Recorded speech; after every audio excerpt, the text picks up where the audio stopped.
studying about testing of hypothesis. As you all know, testing of hypothesis is a very important part of statistical inference. Statistical inference is actually divided into some broad parts. First part we have studied estimation, and now we are in testing of hypothesis. In estimation, we are concerned about the parameter of the population, which is some characteristic of the population and which is unknown to us.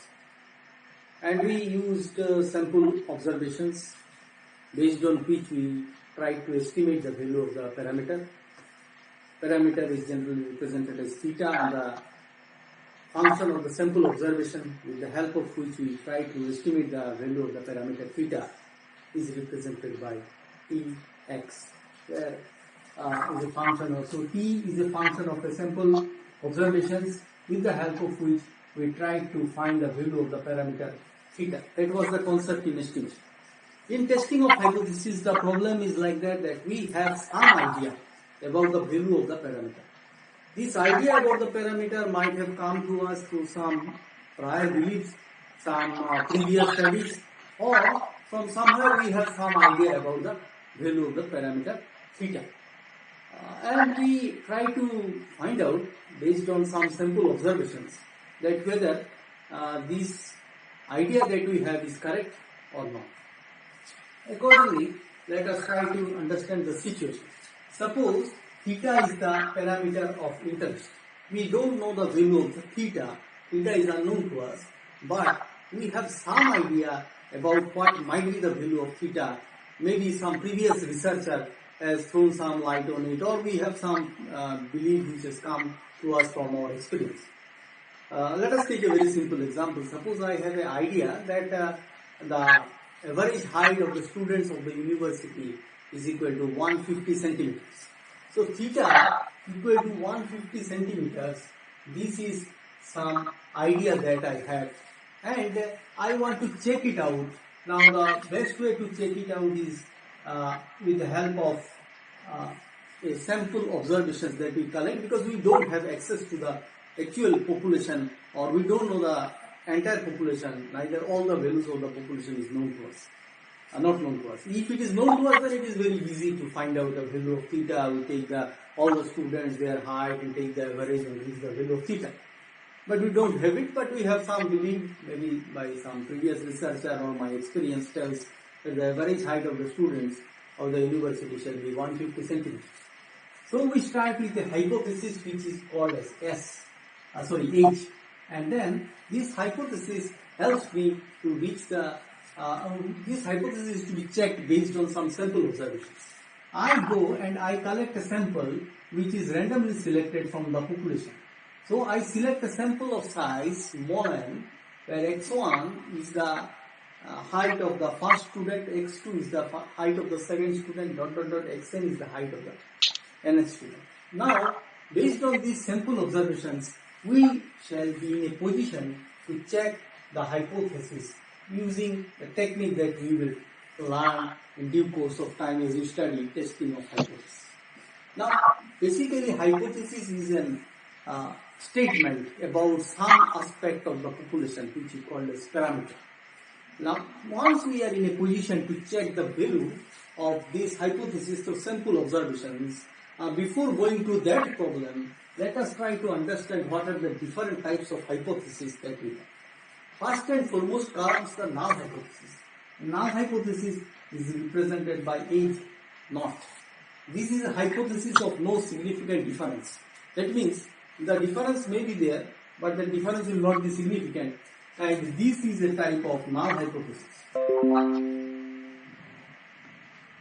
If theta is the parameter, we may generalize this, that we may call it theta naught, which is a specified value. Specified value. As you can see, 150 centimeter is a specified value of theta. Now, as soon as we speak about the null hypothesis, some hypothesis comes just opposes what the null hypothesis tells, and those are called as alternative hypothesis. A null hypothesis can generate different types of alternative hypothesis. If I tell that H1 is theta not equal to theta naught, this is a alternative hypothesis which opposes the null hypothesis H naught. Similarly, we can have other type of alternative hypothesis as well, like theta is greater than theta naught, or we have theta less than theta. You see, all these hypotheses, H1, this and this, they are opposing the null hypothesis. Null hypothesis is a single hypothesis, but there are several alternative hypotheses to this null hypothesis. Let's look at the other types of hypothesis, that is simple hypothesis and composite hypothesis. Suppose I have a random sample x1, x2, xn, which is drawn from a population which follows a normal distribution with mean mu and variance sigma square. Now the problem is that I know that this distribution is normal, but we don't know the value of the parameters mu and sigma square. So in spite of my knowledge about the distributional pattern, I cannot compute the value of the probabilities as I don't know the values of the parameters. Now suppose I speak of a null hypothesis which tells that H naught mu equal to mu naught, but it does not tell anything about the variance, the value of the variance. So in this case, though the null hypothesis is telling me an idea about the value of mu, but it is silent about the value of sigma square. And so since we don't know the variance, we cannot compute the probability. That means this hypothesis is unable to specify the population completely. But if we have another null hypothesis, say this one is H01, let us call it H02, another null hypothesis, which tells that mu equal to mu naught, some specified value, and sigma square equal to sigma naught square. This is another specified value. So the value of mu as well as that of sigma square is well specified. And having the knowledge of that, we can now compute the probabilities easily. So this hypothesis actually specifies the population completely as we can compute the probability. So this is called as a composite hypothesis, and this is an example of a simple hypothesis, and this is an example of a composite hypothesis. A composite hypothesis may be even of the type sigma square is greater than sigma naught square. You see, in this hypothesis, though it is giving some statement about the mu as well as sigma square, but it is not giving us the fixed value of sigma square. So though mu is specified, sigma square remains unspecified, and so these falls under composite hypothesis. However, this is an example of simple hypothesis. Now let us look at the test statistic. The test statistic is a function of a statistic with the help of which we can take a decision whether to accept the null hypothesis or to reject the null hypothesis. For example, suppose this is the parameter theta on which we are interested. We are interested in taking the null hypothesis that this is equal to theta naught some specified value. So we take a sample function of the sample observation, which is called as a statistic. Say we call it Px. This sample statistic will help us to take a decision about the null hypothesis, but not in this way.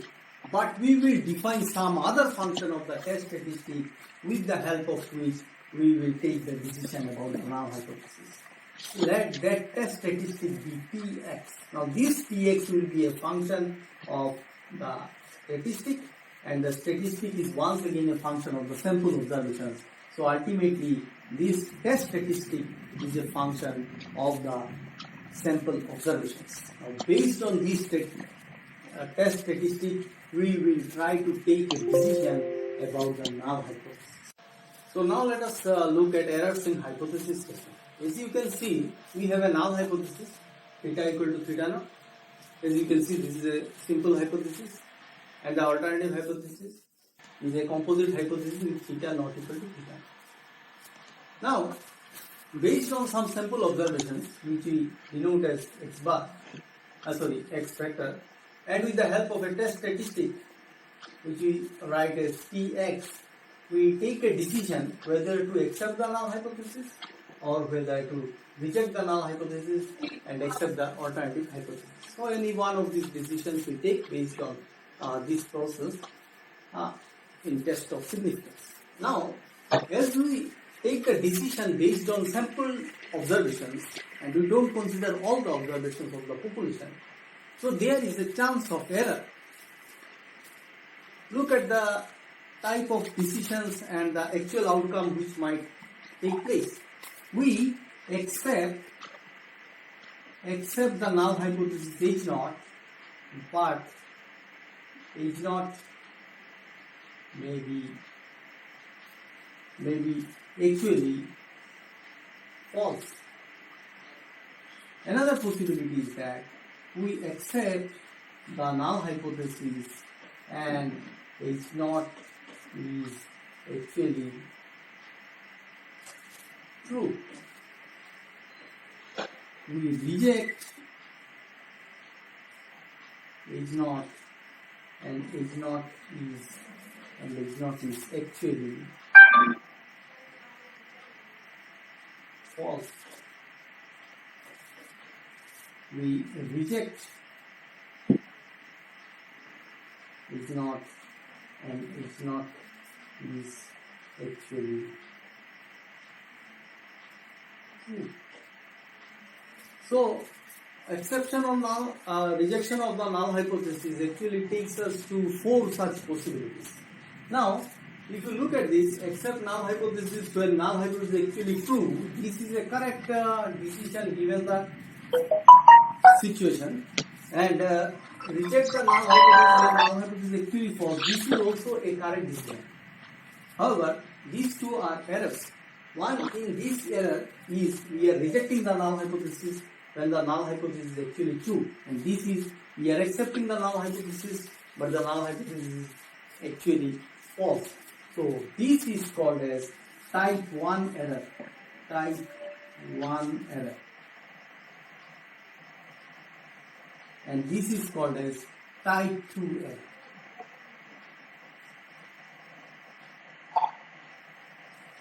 The probability of type 1 error is generally denoted by alpha, and the probability of type 2 error is denoted by beta. We learned that alpha equal to probability of type 1 error.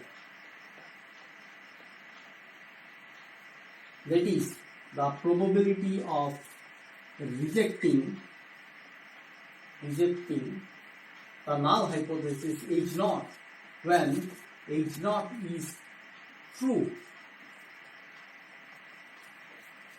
and beta is probability of type 2 error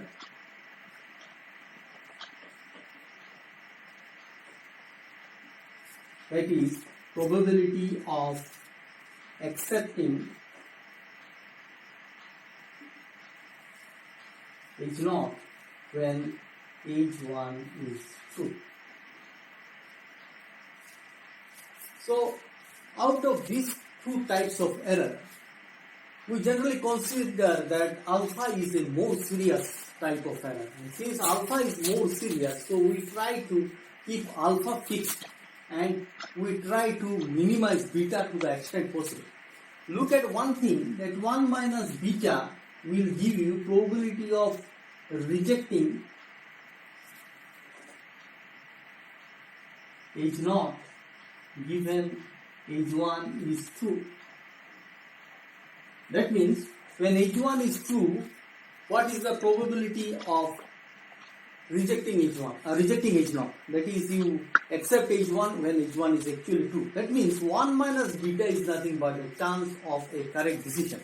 And so 1 minus beta is generally called as the power of the test. So alpha is the level of significance of the test, which is nothing but the probability of type 1 error, and 1 minus beta is the power of the test. These 2 things we will speak about in details as we go into other aspects of testing of hypothesis.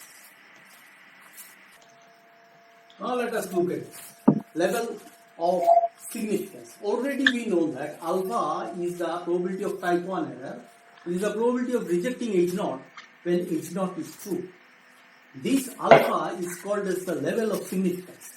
When we perform a test of significance, then this level of significance in a way tells us how much confidence we can have in our result, with how much confidence we perform our test of significance. Alpha is nothing but the amount of error. By default or by convention, we generally take as alpha equal to 0.05. That means there is 5% chance of error. Speaking in layman's term, I can tell it like this, that if 100 people performs a statistical test, the same statistical test, 100 people perform the same statistical test, then alpha equal to 0.05 means out of the results obtained by these 100 people, 95 of them are expected to be correct and 5 of these results may be wrong. Now, which 5 people will reach to wrong results, that we can't say, but this is a probabilistic thing, that given alpha level of significance equal to 0.05, there is a 5% chance of error. 5% chance of error means it gives me 95% confidence in my result. So, if you want to measure the confidence, you go on like this, 100 into 1 minus alpha percent. So, if you can put the value alpha equal to 0.05, you will find that this will be equal to 100 into 1 minus 0.05 percent. So, that is equal to 100 into 0.95% equal to 95%. So, this is the amount of confidence that we have in our study. So, this is, now let us look at the concept of critical region.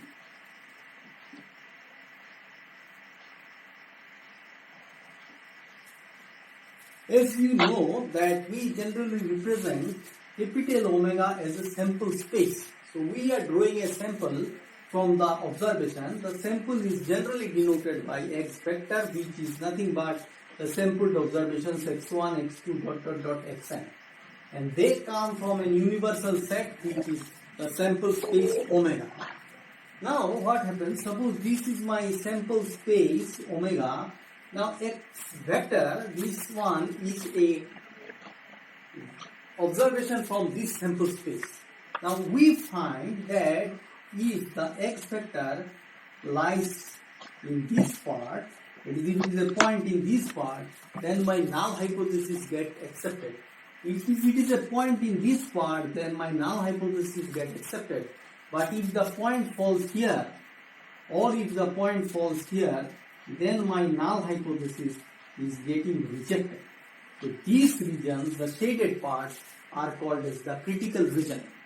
Critical region is that area of the sample space where if your sample observation falls in that region, then the null hypothesis gets rejected. That is, critical region is nothing but the region of rejection. So this is omega, entire one is omega. This is the rejection region or the critical region. So in combination we get this part plus this part, we call it capital W, and omega minus capital W, this gives me the region of exception. That means if the sample observation falls here, we accept the null hypothesis. So this is the exception. Let us come to the concept of one-tailed and two-tailed test. The one-tailed and two-tailed test is actually related to the alternative hypothesis. Suppose we are testing the null hypothesis, as you can see here, theta equal to theta naught. This is null hypothesis, which is tested against the alternative hypothesis theta not equal to theta naught.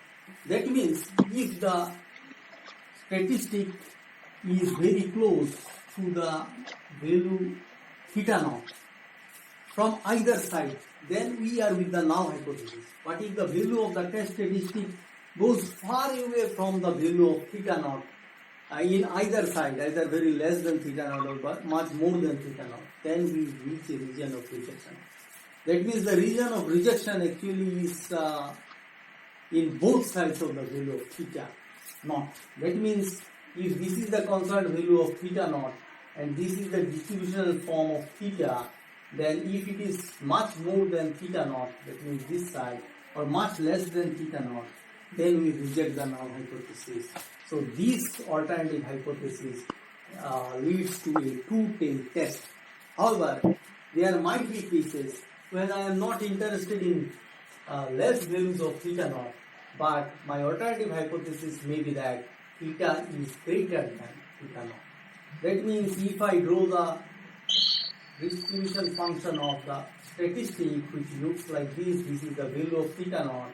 Now I am not interested in the value of theta less than theta naught, but I am concerned in this region that whether the value of theta is much more than theta naught, and this is called as one-tailed test. Since this area lies in the right, so it is called as right-tailed test. However, if we have this, that means theta is much less than theta naught, then we are not concerned in this part of the tail, but we are actually looking forward in this part, and this indicates that this alternative hypothesis is a one-tailed alternative hypothesis, and it leads to one-tailed test. More specifically, it is the left-tailed test. So this is the concept of one-tailed and two-tailed test. To understand whether your testing demands a one-tailed test or a two-tailed test, you have to look at the alternative hypothesis. If the alternative hypothesis is one way, either in the left, then left-tailed test, in the right, then right-tailed test. But if it is a hypothesis like this, that in both ways not equal to theta naught, this type of test will call for a two-tailed test. We will look into the details of this as we enter into the more delicacies of testing of hypothesis. But before we conclude, we like to look at a small story which will actually summarize and help me to understand. So as I told, let us understand the entire situation of testing of hypothesis with the help of a story. Suppose this is a particular courtroom trial, and here he is the judge who is sitting and observing the proceedings of the court. This is a person who has been convicted and is placed in the conviction box. There are some charges against him. This is the lawyer who is in support of the convicted person. He is called as the defense lawyer. He is the public prosecutor who is supporting the arrest of this convicted person, and he wants to prove that the person who is convicted has actually committed a crime. This is the witness box where, as per the requirement of the court trial, people who might have witnessed what crime he has done will be called and their opinion will be taken. Now, this judge, when he comes and sits in the chair, he takes a neutral view and assumes that the person who is convicted is not committed a crime, rather he is innocent.